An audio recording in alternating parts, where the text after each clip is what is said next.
नमस्कार फ्रेंड्स, मैं हूं doctor Subodh Purohit, cataract and refractive surgeon, दृष्टि आई केयर यवतमाल। आज मैं आपके सामने एक नया वीडियो लेके आया हूं, वो है डायबिटीज और आई के बारे में। तो मित्रों और फ्रेंड्स, डायबिटीज जो है वो अपने शरीर में सबसे वन ऑफ द घातक बीमारी मानी जाती है। डायबिटीज का प्रेवलेंस इंडिया में अराउंड 30% हो रहा है। Diabetes India is suppose to be called nowadays a diabetic capital of world. मतलब आप समझ सकते हैं कि 30 से 35 करोड़ जनता जो है डायबिटिक से अफेक्टेड है इंडिया में।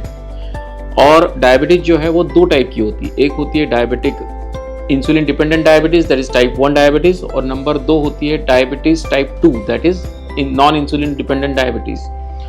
Non insulin diabetes type of diabetes जो होती है वो अपने शरीर के खान पान की वजह से, हमारी बुरी आदतों की वजह से, हमारे निरोगी काया हम नहीं रख सकते, जैसे एक्सरसाइज पुअर करने की वजह से हो रही है।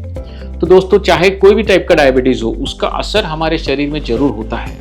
तो सबसे पहले तो मैं आपको बताना चाहूँगा कि डायबिटीज जो हमारे शरीर में कहाँ कहाँ इफेक्ट कर सकती है। डायबिटीज हमारे शरीर में सबसे पहले आक्रमण करती है आपके रेटिना में, मतलब आपकी आंखों में, आंखों का जो एक भाग होता है रेटिना उसमें। फिर आपके किडनी पे इफेक्ट करती है, जिसको हम बोलते हैं डायबिटिक नेफ्रोपैथी। और उसके बाद आपके नसों पे इफेक्ट करती है, उसको बोलते हैं डायबिटिक न्यूरोपैथी। तो आज हम जो डिस्कस करने जा रहे हैं वो है डायबिटिक रेटाइनोपैथी, मतलब डायबिटीज का असर या आपका ब्लड शुगर ज्यादा होने की वजह से आंखों पे क्या असर आ सकता है। तो मित्रों, क्या होता है कि डायबिटीज जब शरीर में होती है, शुगर जब शरीर में बढ़ जाता है, तो उसके वजह से आंखों के पीछे का जो हमारा ये पर्दा आपको जो दिखाई दे रहा है, इसमें जो नसें होती है, जो ब्लड वेसल्स होती है, रक्तधामियां होती है, उसमें शुगर की वजह से और चिकनाहट की वजह से अक्लूजन हो जाता है, मतलब वो ब्लॉक हो जाती है। ब्लॉक होने की वजह से वहाँ के आगे के पार्ट्स को ब्लड सप्लाई बंद हो जाता है और वहाँ का ऑक्सीजन लेने का जो कैपेसिटी वो कम हो जाता है। तो जैसे ही वो कम हो जाएगा तो होगा क्या कि शरीर अपने बॉडी को या आँख को डायरेक्ट करता है कि हमको और ऑक्सीजन चाहिए, तो वहाँ पे नए नए ब्लड वेसल्स तैयार होना चालू हो जाती है। तो नए ब्लड वेसल्स जो तैयार होती है उसको हम बोलते हैं नियोवैस्कुलराइजेशन। नियोवैस्कुलराइजेशन जो बनती है वो पूरी तरह से हेल्दी नहीं होती है, तो उसकी वजह से उसमें से ब्लड लीक हो जाता है और वहाँ पे सूजन आना शुरू हो जाता है और धीरे धीरे आपकी आंखों की रोशनी कम हो जाना होती है। तो ये हो गया डायबिटीज का पैथोफिजियोलॉजी या कैसे होती है। अब मित्रों, अभी आजकल जो हम देख रहे हैं हमारे नॉर्मल दृष्टि आई केयर के ओपीडी में 10 पेशेंट में से 3 या 4 पेशेंट को डायबिटीज होता है। मतलब आप समझ के चलिए कि 100 पेशेंट अगर हम जांच करते हैं तो उसमें से 30% लोगों को डायबिटीज होती है। ये 30% पेशेंट में भी 25% पेशेंट हमारे ऐसे होते हैं जिसको डायबिटिक रेटाइनोपैथी होती है। अगर पेशेंट को डायबिटीज 10 साल तक होती है तो उसका 10% चांसेस है कि आपके आंखों में डायबिटीज रेटाइनोपैथी हो जाए। किसी पेशेंट को अगर डायबिटीज 25 साल तक है तो 25% चांसेस है कि उसकी आंखों में डायबिटिक रेटाइनोपैथी हो जाए। अब इसके सिम्टम्स क्या, जैसे आपको डायबिटीज है, अब इसके सिम्टम्स क्या, हम कैसे पहचाने कि हमको डायबिटिक रेटाइनोपैथी हुई या नहीं। तो मित्रों, मैं अनफॉर्चुनेटली आपको ये कहना चाहूँगा कि आपको खुद को कभी महसूस नहीं होगा कि आपको डायबिटिक रेटिनोपैथी हुई है। और ये बीमारी का सबसे बड़ा घातक विषय है कि आपको खुद को पता ही नहीं चलेगा। उसके वजह से आप खुद होकर कभी डॉक्टर के पास जाओगे ही नहीं कि मुझे डायबिटिक रेटिनोपैथी होगी, डॉक्टर साहब मुझे चेक करिए, आपको नहीं पता चलेगा। ये जाँच करने के लिए आपको नेत्र चिकित्सक ही चाहिए, कोई अच्छा आई सर्जन ही चाहिए जो कि आपके आंखों का सिर्फ नंबर ही सिर्फ जांच नहीं करे, अंदर का रेटिना चेक करे और पता करे कि डायबिटिक रेटिनोपैथी का असर आपकी आंखों में आया या नहीं।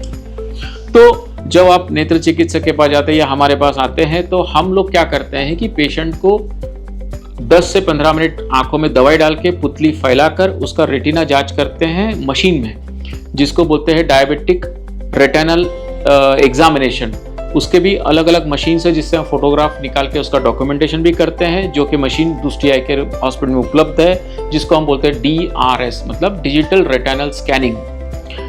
ये होता है आंखों का सामने का पार्ट जो फोटोग्राफ हम लेते हैं वो। उसके बाद उसके ऊपर की एक मशीन आ गई है नई अभी, जिसको बोलते हैं OCT मशीन। मित्रों, वो होती है कि जो ये रेटिना होता है उसका हम स्कैनिंग करके उसका थिकनेस गिन लेते हैं। थिकनेस गिनने से हमको ये पता चलता है कि रेटिना के अंदर सूजन कहीं आई या नहीं, माइक्रो या माइक्रो मिलीमीटर लेवल पे भी अगर आ जाती है, मतलब एक समझ लीजिए कि आंखों का CT स्कैन है। तो वो जांच भी, जब भी डायबिटीज चेकअप के लिए आप जाते हैं तो वो जांच भी अवश्य करें। अब ये हमको मित्रों पता चल गया कि आपको डायबिटीज भी है, आपको डायबिटिक रेटिनोपैथी के भी कुछ सिम्टम्स आए हैं, तो उसका ट्रीटमेंट क्या? ट्रीटमेंट में हम लोग एज अ डॉक्टर उसको स्टेजेस में डिवाइड करते हैं। जैसे स्टेज 1 डायबिटीज है, स्टेज 2 है, स्टेज 3 है और स्टेज 4 है। स्टेज 1 डायबिटीज में हल्का फुल्का थोड़ा सा आंखों में ब्लीडिंग हो रहा है या कोई स्पॉट आ गया है, तो उसको सिर्फ डायबिटिक का आपका कंट्रोल करने से या खान पान या एक्सरसाइज से आप कंट्रोल कर सकते हैं। उसको कोई इमीडिएट ट्रीटमेंट की या इंटरवेंशन करने की जरूरत नहीं होती है।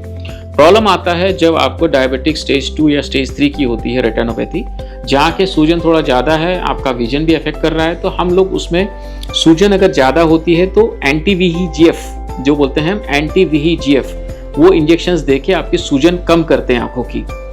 वो इंजेक्शन से भी अगर ठीक नहीं होता है तो हम लोगों को कभी कभी दोनों भी चीज़ें देनी पड़ती है, जैसे एंटी VEGF इंजेक्शंस और लेजर्स, जो कि रेटिना के अंदर हम लोग उसके स्पॉट्स देते हैं और वहाँ के न्यू ब्लड वेसल्स को समाप्त करते हैं। अगर आपका डायबिटीज कंट्रोल ठीक ना हो और इसके ऊपर की स्टेज पे अगर आपका बीमारी जाता है तो उसको बोलते हैं स्टेज 3 डायबिटीज या प्रोलिफरेटिव डायबिटिक रेटिनोपैथी, मतलब कि ज्यादा हो गया है। उसके अंदर आपके आंखों के अंदर जो रेटिना होता है उसके सामने जो तरल पानी होता है उसमें हीमरेजेस भी हो सकता है, ब्लीडिंग भी हो सकती है, और उसके लिए आपको रेटिना के स्पेशलिस्ट से रेटिना सर्जरी करने की भी आवश्यकता पड़ सकती है। और उस सर्जरी के बाद भी आपका रेटिना कभी कभी निकल सकता है, रेटिनल डिटैचमेंट भी हो सकता है और इसके वजह से अंधत्व भी आ सकता है। तो फ्रेंड्स, जैसे मैंने आपको बताया कि ये बीमारी जो है वो स्लो पॉइजन जैसी होती है, इसमें आपको कोई दर्द नहीं होता है, धीरे धीरे रोशनी कम हो जाती है, इसलिए इसका प्रिवेंशन मात्र ही एक अच्छा उपाय है और उसके साथ में एडिटिव ट्रीटमेंट जो हमने बताया वो कर सकते हैं। तो फ्रेंड्स, आज के इस वीडियो द्वारा हम आपको इतना ही सूचित करना चाहते हैं कि डायबिटीज अगर आपको है तो आप आपके नेत्र चिकित्सक या आई स्पेशलिस्ट के पास जब जाते हो तो केवल अपनी आंखें चश्मे का नंबर तक जांच करा के या लाली तक के सीमित ना रखें। अपने आई स्पेशलिस्ट को इंसिस्ट कीजिए कि हमारा रेटिना भी जांच कर लीजिए, ताकि हमारे आंखों में डायबिटिक रेटिनोपैथी के कोई सिम्टम्स तो नहीं, ताकि हम उसको अर्ली ट्रीटमेंट कर पाए और उसका अर्ली डायग्नोसिस कर पाए और उसका उच्च या जो करेक्ट ट्रीटमेंट है वो देके आपके आंखों की रोशनी बचा सके। तो मित्रों, thanks a lot and we will be coming for another video with a next informative some session. So thanks a lot. Enjoy your life.